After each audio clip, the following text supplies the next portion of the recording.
Donald Trump has now denied that a North Korean missile launch happened after also saying that he's okay with the missile launch, which now he says didn't happen, at least in the way that is being reported. And I've got to take a little time to set this up.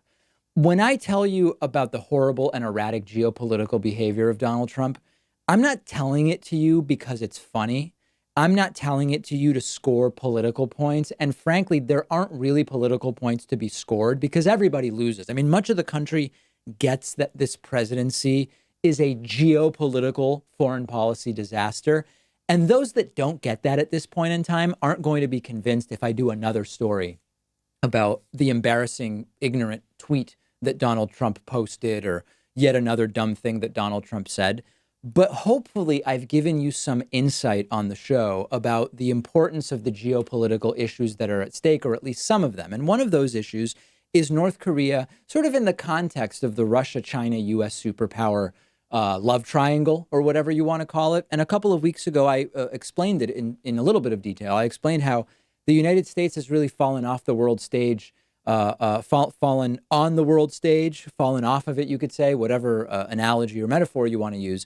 In the 2 years that Trump has been president, this has happened in ways that are significantly more far-reaching than Donald Trump and his administration can fix, right? This is something that's going to take a long time to fix, if indeed it's going to be fixed. And we are in the middle, in all of this, of a sort of political realignment, in terms of geopolitics. Germany now, by all measures, is the leader of the free world. It's not a literal term. Don't get mad at me. Look up what the term means. It's a colloquial term.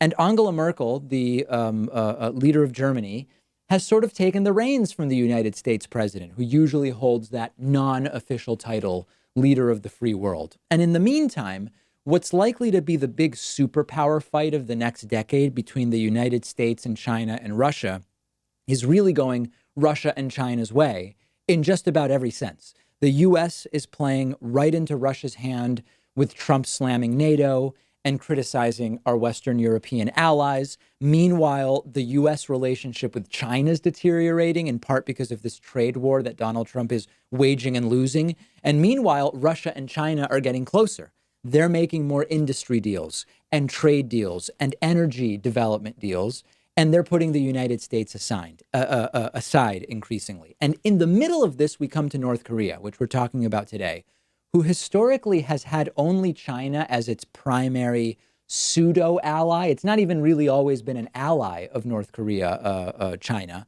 but it's been an ally in some ways. Trump has held 2 summits with North Korean dictator Kim Jong-un. In both, Trump came away extremely impressed with Kim's sense of humor, his intelligence, his negotiation skills, but Trump got nothing out of it. Vague promises at the first summit, nothing happened.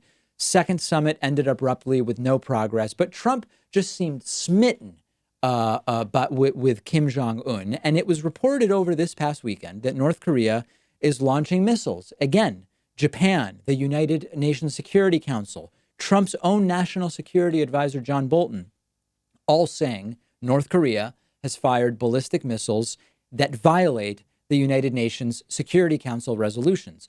Trump first tweeted he's okay with the launch, and then later denied that the launch took place, at least as described. If it happened, it's fine, but I don't think that it actually happened, even though everybody around me is telling me that it happened. Trump tweeting first, quote, North Korea fired off some small weapons, which disturbed some of my people and others, but not me. I have confidence that Chairman Kim will keep his promise to me. By the way, chairman, what exactly is he chairman of?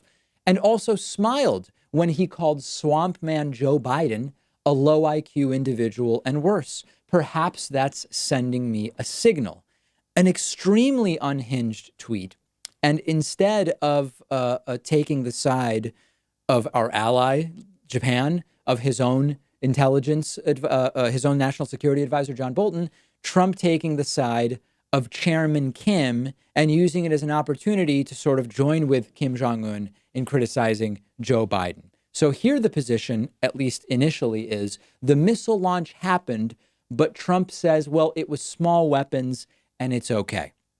But then Trump in Japan at a joint press conference with Shinzo Abe, Trump just says, oh yeah, everybody else is wrong. The launch that I said is fine really didn't happen. Trump saying, quote, "My people think it could have been a violation. I view it differently. I view it as a man. Perhaps he wants to get attention and perhaps not. Who knows? It doesn't matter.